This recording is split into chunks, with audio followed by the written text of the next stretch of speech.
अस्सलाम वालेकुम everyone, welcome back to Innovational Blends. आज की वीडियो में मैं डिटेल में वीविंग को एक्सप्लेन करूँगी।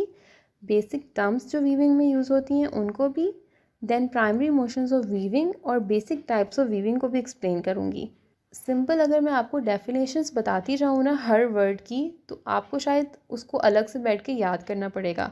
तो मैं क्या करूँगी, वीविंग के मेथड को एक स्टोरी की तरह सुनाती हूँ, देन जो पार्ट उसमें आता जाएगा उसको एक्सप्लेन करती जाऊंगी। इस तरीके से आपको अलग से बैठ के उसकी डेफिनेशंस याद नहीं करनी पड़ेंगी। तो अगर आप मेरी ये वीडियो कंप्लीट देखोगे तो वीविंग से रिलेटेड आपके सारे कॉन्सेप्ट्स क्लियर हो जाएंगे इंशाल्लाह।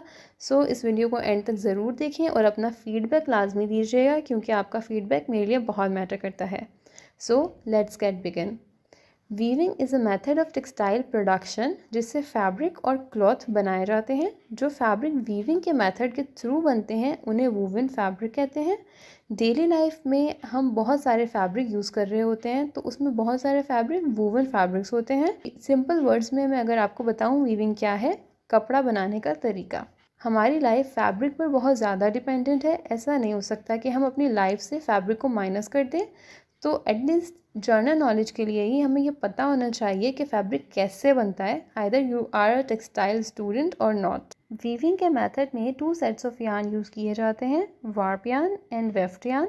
अगर आप एक फैब्रिक का पीस लो तो उसमें जो लेंथ वाइज यार्न्स होते हैं ना, वो हमारे होते हैं वार्प यार्न, और जो उसके हॉरिजॉन्टल और लेटरल यार्न्स होते हैं ना फैब्रिक में, वो हमारे होते हैं वेफ्ट यार्न, और उनको फिलिंग भी कहा जाता है। और टेक्सटाइल की टेक्निकल टर्मिनोलॉजी में एक वार्प यार्न को एंड भी कहते हैं और एक वेफ्ट यार्न को पिक भी कहते हैं। एज अ डिज़ाइनर जब आप वीविंग का डिज़ाइन बनाते हो ना, तो मिल में वर्कर्स को समझाने के लिए आप वेफ्ट और वार्प की जगह नॉर्मली एंड्स एंड पिक की टर्म यूज़ करते हो कि इस फैब्रिक में 1 इंच में इतने एंड्स होंगे और इतने पिक्स होंगे। अब आपको समझ आ गया होगा कि ये जो 2 सेट्स ऑफ यार्न की पार्टीशन की हुई है ना, तो ये इनकी डायरेक्शन के अकॉर्डिंग है। जो वर्टिकल यार्न्स हैं वो वार्प यार्न है, जो हॉरिजॉन्टल हैं वो वेफ्ट यार्न्स हैं। वीविंग का मेथड लूम पर परफॉर्म किया जाता है। मतलब लूम वो मशीन है जिस पर वीविंग करके वोवन फैब्रिक्स बनाए जाते हैं। लूम के कुछ पार्ट्स को समझने पहले, इससे आपको आसानी होगी फैब्रिक के मैन्युफैक्चरिंग प्रोसेस को समझने में। लूम की बैक साइड पर होता है वार्प बीम, जिसमें वार्प यार्न लगाए जाते हैं। मतलब अगर आप एक फैब्रिक बना रहे हो जिसकी लेंथ है 10 मीटर, तो 10 मीटर से थोड़ा ज़्यादा वार्प यार्न वार्प बीम में लगाकर रोल कर दोगे, विच मीन्स कि इस तरह से वीविंग स्टार्ट करने से पहले वर्टिकल डायरेक्शन में वार्प यार्न लगाकर वीविंग की प्रिपरेशन की जाती है। लूम पर जो वर्टिकल वार्प यार्न्स लगाए जाते हैं वो एक दूसरे के साथ पैरेलल होते हैं, बिल्कुल लाइन में सीक्वेंस के साथ। देन वार्प बीम में से वार्प यार्न होता हुआ हैडल में से पास किया जाता है फैब्रिक के डिज़ाइन के अकॉर्डिंग। अब हैडल क्या है कि लूम के सेंटर में ना वुडन फ्रेम्स होते हैं और उनके अंदर हैडल्स अटैच होते हैं। इन हैडल्स में ओपनिंग होती हैं जिनमें से यार्न को पास कराया जाता है। उसके बाद आता है लूम का फ्रंट, जहाँ फैब्रिक बनाया जाता है, और जैसे जैसे फैब्रिक बनता जाता है वो क्लॉथ रोल एप्रन बार में रोल करते जाते हैं। अब आपको लूम का बेसिक स्ट्रक्चर समझ आ गया होगा और वार्प यार्न की प्लेसमेंट भी।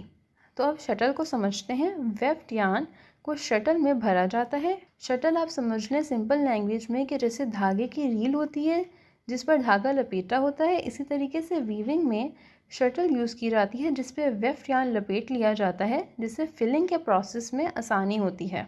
वीविंग के मेथड को कैसे परफॉर्म किया जाता है, मतलब फैब्रिक की कंस्ट्रक्शन समझाती हूँ। एग्जाम्पल के लिए सिंपल वीविंग की एग्जाम्पल लेते हैं। और सिंपल वीविंग से क्या बनता है, प्लेन वीव फैब्रिक बनाया जाता है। और उसके लिए क्या होता है कि लूम पर पहले तो हमने वार्प यार्न लगा लिया और उस वार्प यार्न को अब हमने हेडल्स के अंदर से पास करना है। तो प्लेन वीविंग में हमें सिर्फ 2 हेडल्स की नीड होती है। तो हमने जो वार्प यार्न लगाया है ना, जिसकी पैरेलल प्लेसमेंट की हुई है हमने, तो उसमें जो फर्स्ट यार्न होगा उसको फर्स्ट हेडल में से पास करेंगे। देन जो सेकंड यार्न है उसको हम सेकंड हेडल में से पास करेंगे। देन जो थर्ड यार्न है उसको हम फर्स्ट हेडल में से पास करेंगे। इसी तरीके से अल्टरनेटिवली हमारी कपड़े की विड्थ होगी ना, उस हिसाब से हमने यार्न लगाए होंगे अपने वार्प में, तो हम उसको हेडल में से पास कर लेंगे। अगर हमारे पास 2 हेडल्स हैं, हमारे वार्प यार्न्स के 2 पेयर बन गए। सही है। तो अब फर्स्ट पेयर कौन सा है, 13579 यार्न नंबर वाला। तो हम जब फर्स्ट हैडल को उठाएंगे ना तो फर्स्ट पेयर के थ्रेड्स दूसरे पेयर के थ्रेड्स से सेपरेट हो जाएंगे, और जब दोनों पेयर्स के यार्न सेपरेट होंगे तो उन दोनों के बीच में एक स्पेस ओपन होगी। उस स्पेस को शेड कहते हैं, और हैडल्स को उठाकर शेड को ओपन करने के स्टेप को शेडिंग कहते हैं। अब वेफ्ट यार्न की प्लेसमेंट को समझें। फर्स्ट हैडल उठाएंगे, शेड ओपन होगा, तो जो वेफ्ट यार्न शटल में भरा हुआ है ना, वो उस शेड में से एक तरफ से दूसरी तरफ पास करेंगे। फिर दूसरा हैडल उठाएंगे यानी सेकंड ग्रुप ऑफ यार्न को, तो फिर वेफ्ट यार्न को दोबारा से दूसरी तरफ से पहली तरफ पास कर देंगे, और वेफ्ट यार्न को पास करने के स्टेप को पिकिंग कहते हैं। देन रीड, जो लूम का एक और पार्ट होता है, ये रिजेंबल करता है कॉम्ब से। इसमें बहुत सारी वर्टिकल स्लिट्स लगी होती हैं। इसका फंक्शन ये होता है कि वेफ्ट यार्न पास करने के बाद रीड से वेफ्ट यार्न को पुश किया जाता है ताकि फैब्रिक में यार्न बिल्कुल टाइट क्लोज हो जाए और फैब्रिक में यूनिफॉर्मिटी आ जाए, और इस स्टेप को कहते हैं बीटिंग अप और बैटनिंग। 3 स्टेप्स के अभी मैंने आपको नाम बताए हैं। Number 1 shedding, number 2 picking, number 3 battening. इन तीनों को कहा जाता है प्राइमरी मोशंस ऑफ लूम। अब आप वीविंग की इस डेफिनेशन को एक्यूरेटली अंडरस्टैंड कर सकते हैं कि weaving is a method in which 2 sets of yarn, warp and weft are interlaced at right angle to form a fabric. Basic type of weaving 3 होती हैं, plain weave, twill weave and satin weave.